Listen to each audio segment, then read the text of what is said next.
News धमाका live, यहाँ सिर्फ सच ही दिखेगा।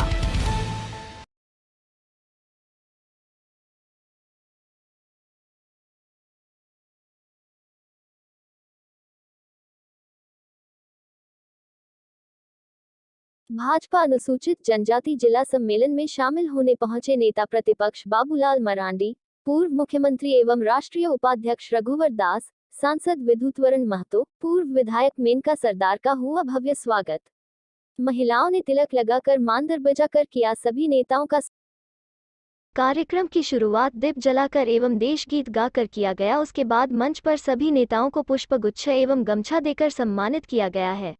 कार्यक्रम की शुरुआत करते हुए पूर्व मुख्यमंत्री रघुवर दास ने कहा कि हेमंत सोरेन की सरकार सिर्फ राज्य के भोले भाले आदिवासियों को ठगने का काम कर रही है। राज्य की मां बहनें सुरक्षित नहीं, हर जगह लूट खसोट मचा हुआ है। छात्र छात्राओं के भविष्य के साथ खेल हो रहा है। JSSC की परीक्षा से हिंदी को हटाकर हेमंत सोरेन की सरकार ने छात्रों के भविष्य के साथ खिलवाड़ किया है। इसको भारतीय जनता पार्टी कभी बर्दाश्त नहीं करेगी। आने वाले समय में हम जनजाति समाज के बीच कैसे काम करें और हमारी सफलता इस बात पर निर्भर करेगी कि हम अपना संगठन का विस्तार कितना ज्यादा से ज्यादा कर सकते हैं और संगठन का विस्तार करके हम कितना जनता से संपर्क कर सकते हैं। और इन दोनों काम के लिए जनजाति के हमारे मोर्चा तमाम लोगों को समय भी देना होगा और परिश्रम भी करना होगा, क्योंकि 2019 के विधानसभा चुनाव में अबुआ राज के नाम पर, जल जंगल जमीन के नाम पर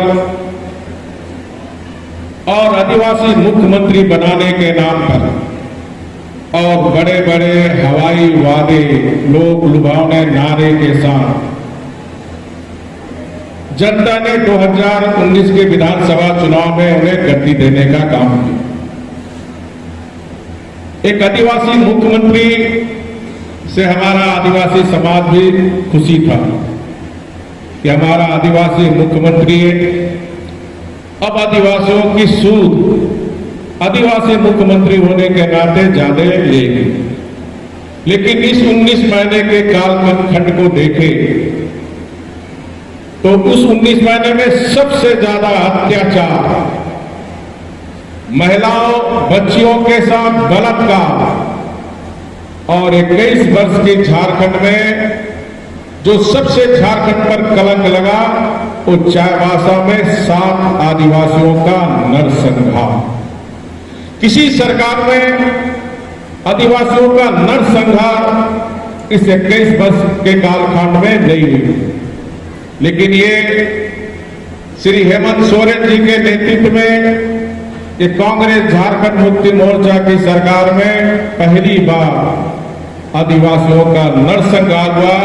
और हमारे मुख्यमंत्री कहते हैं मारने वाला भी हमारा है, मरने वाला भी हमारा। और आज तक कि हमारा जनजाति मोर्चा को हर गांव में पहुंचने की जरूरत है, हर गांव के हर गली में पहुंचने की जरूरत है और हर घर के दरवाजे खटखटाकर ये जो झारखंड की संस्कृति परंपरा को जो नष्ट करने का षड्यंत्र माननीय हेमंत सोरेन जी की सरकार में चल रही है, एक एक जनता को बताने की जरूरत। आज 19 महीने में हम देख रहे हैं किस तरह महिलाओं पर, खासकर आदिवासी दलित महिलाओं बच्चे के पर बलात्कार, इस 19 महीने में 2700 से ज्यादा बलात्कार महिलाओं का हत्या होने का काम इस हेमंत सोरेन की। जिस तरह विकास की कहानी शुरुआत की थी, जब भारतीय जनता पार्टी की सरकार बनी, राज्य में विकास का किसी ना किसी रूप से कहीं उदाहरण दिया गया। आज जिस तरह छल और बल के तरफ से लोगों को धोखा में डालकर झारखंड मुक्ति मोर्चा सत्ता में आसीन हुआ और सभी कहते हैं कि ये सरकार जो है झारखंडी सरकार है, लेकिन ये सरकार बनने के बाद पहले ही पश्चिम सिंहभूम में आदिवासियों को 7 आदिवासियों को खून करके और उसके शुरुआत की आगाज दी। इसके बाद रूपा तिर्की जो हमारी बहन है, किसी से छुपा हुआ नहीं है।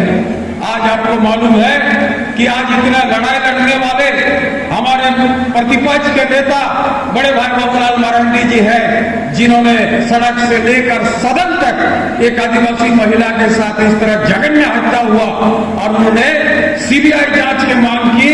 और भारतीय जनता के बल पर आज जो है वो सीबीआई जांच शुरुआत हुआ। आज इस समाज से आप आते हैं जिन्होंने अंग्रेज हुकूमत को अपने चला चबा दी। बाबा तिलकामा जी सबसे पहले फ्रीडम फाइटर थे। सीधो कानू, चांद भैरव, दीवा किशोर, फूलो झानो, भगवान बिरसा मुंडा, हमारा ताना भगत, ऐसे सपूतों का संतान होते हुए भी आज हमारे झारखंड में बसने वाले आदिवासी भाई बहन आज क्यों असहाय है? इसका मूल कारण क्या है, ये समझने का जरूरत है। आज अगर हम सिर्फ इस प्रमंडल को देखते हैं तो खनिज संपदा से भरपूर में है। अगर गिरिगुरु में हाथोगुरु में जाए तो आयरन का भंडार है। आयरन का भंडार अंग्रेज के जमाना से वहां पर उसका संचालित हो रहा। थोड़ा आगे आइए, खरसवा में काइनाइट पाथर है, उसका आगे आइए कुंदरू कोचा में सोना है, उसके आगे आइए जादूगढ़ में यूनियन है, उससे थोड़ा आगे आइए तो आज जो है मुसाबनी में कॉपर है और पन्ना पत्थर गुड़ावदा में है, मैग्नेट पटमदा में है। और इतने बड़ी खनिज संपदा होने के बावजूद आज इस भूमि में बसने वाले इसका सबूत आज क्यों गरीब है, इसका क्या कारण? इस कारण को ढूंढने की जरूरत है। आज साथी आज बड़ा दुख लगता है। आदितपुर में बंडी में मेरा घर है और सब जानता आदिवासी का जमीन सीएनटी है, एसटीपीटी एक्ट है। अब यह समझ में नहीं पा रहा है देश में दो कानून कैसे चल रहा है। एक तरफ सीएनटी के नाम पर आदिवासी जमीन को कब्जा करने का काम किया भगवान बिरसा मुंडा। सीधो कानून वो जानते थे कि मेरा वंशज जो है बहुत सीधा साधा है, किसी को छलने नहीं जानता, किसी को ठगने नहीं जानता, इसलिए एक बना कम से कम मार भात खा के अपना परिवार को जीवन यापन करा के आगे बढ़ेगा। लेकिन आज इतना वायलेशन है सीएनटी पर, जिधर तक की जहां शहरीकरण हो रहा, आदिवासी का जमीन हड़पा जा रहा, किसी पर दारू पिला के, किसी को झूठ बोलकर, किसी को बड़ा बड़ा सपना दिखाकर। मैं यही समझता हूं कि आप सबके सामने ये सारे विषय आए, लेकिन उसी बातों को थोड़े अपने ढंग से मैं आपके समक्ष रखने की मैं कोशिश करूं, क्योंकि अनुसूचित जनजाति मोर्चा है भारतीय जनता पार्टी का। तो आज जब हम सब गांव की ओर जाते हैं, गांव में लोगों से मिलते हैं, तो भारतीय जनता पार्टी के बारे में तरह तरह के लोग प्रश्न खड़ा करते हैं। भारतीय जनता पार्टी ने आदिवासियों के लिए क्या किया, अनुसूचित जनजातियों के लिए क्या किया।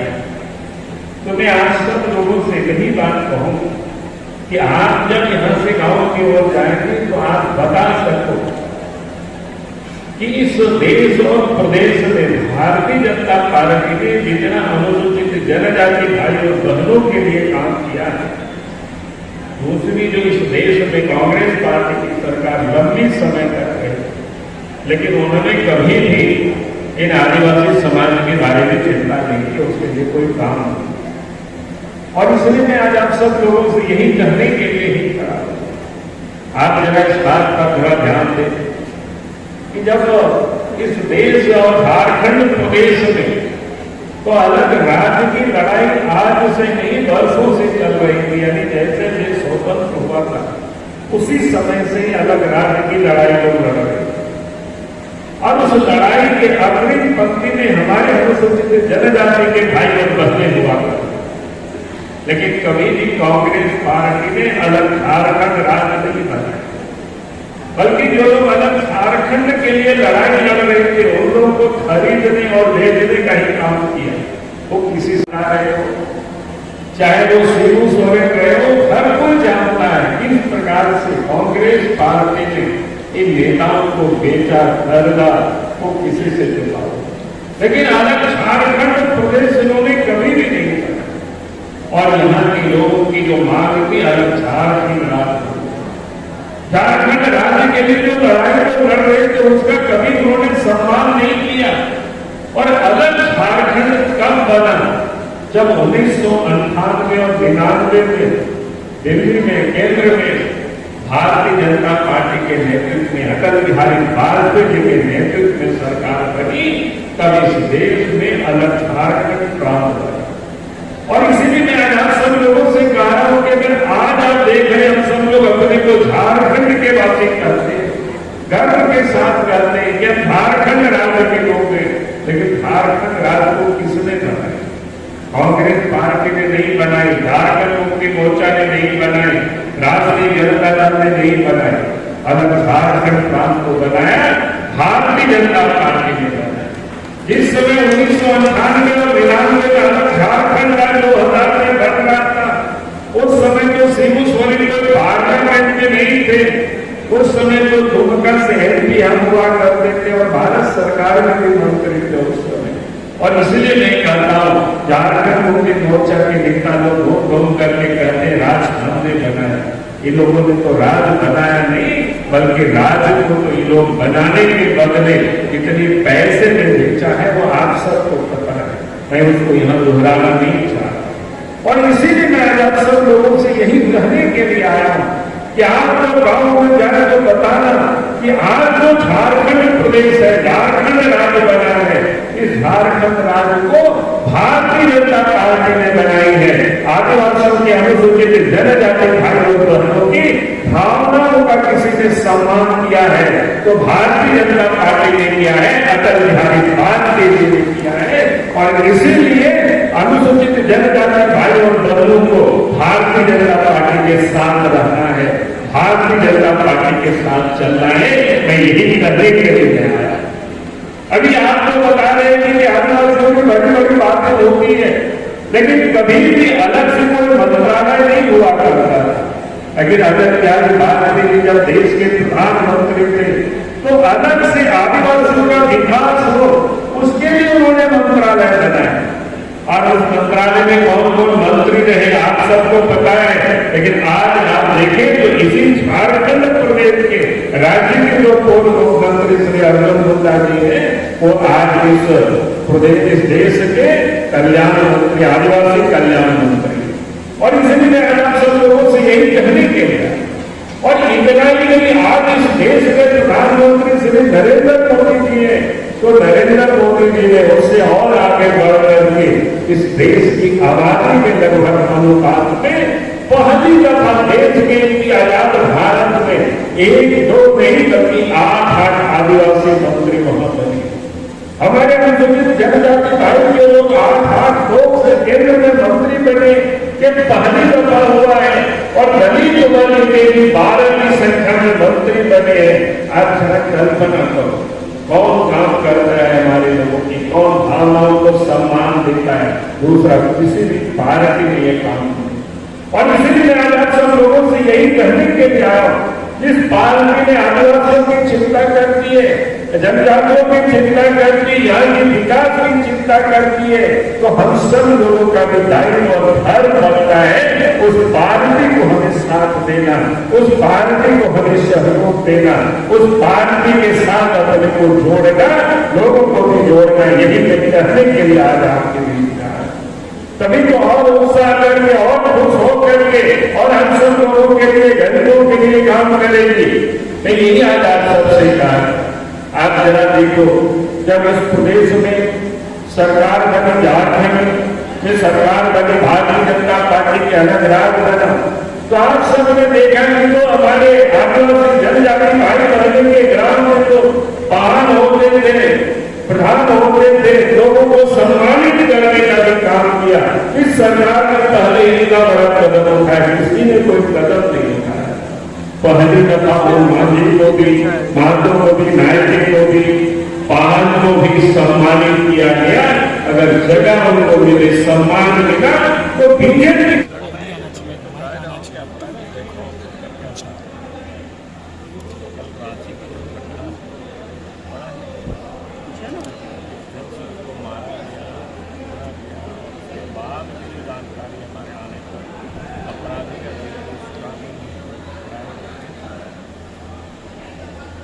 की तारीख में जो अपराधियों के खिलाफ और सरकार की गलत कामों के विरोध में अगर कोई भी आवाज़ उनके ऊपर या तो जान पर आप बताएं कि हमने करा दिए। मुख्यमंत्री बोल रहे हैं कि अपराधी पकड़े जाएंगे, लेकिन पकड़े नहीं जा रहे, क्या कहेंगे?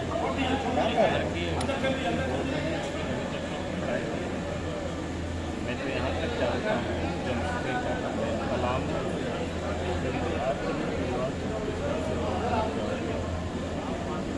ड्राइवर और एक 70 वर्ष के बुजुर्ग का अपहरण होता है और अपहरणकर्ताओं ने 10 लाख रुपया भी मांगा। ये सारी पुलिस की जानकारी पर पुलिस के नेतृत्व में जा करके अपराधियों को 10 लाख रुपया की इजाजत बाप ड्राइवर इधर 10-15 सालों से पता चला कि अपराधी उनके पुलिस में तो अपराधियों को 10 लाख रुपया भी पहुँचा और उसी एसपी को धनबाद जैसी जगह में एसपी बना करके रिपोर्ट कर दिया, पोस्टिंग किए हुए। क्या बात करेंगे जहाँ चोर बदमाश वगैरह जिला में थाना में पदस्थापित करेंगे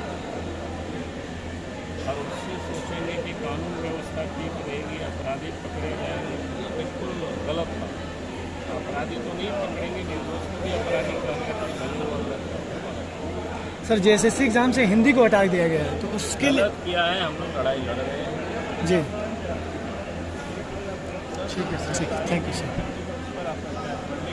कि सब परेशान हो सकता है, अपराधी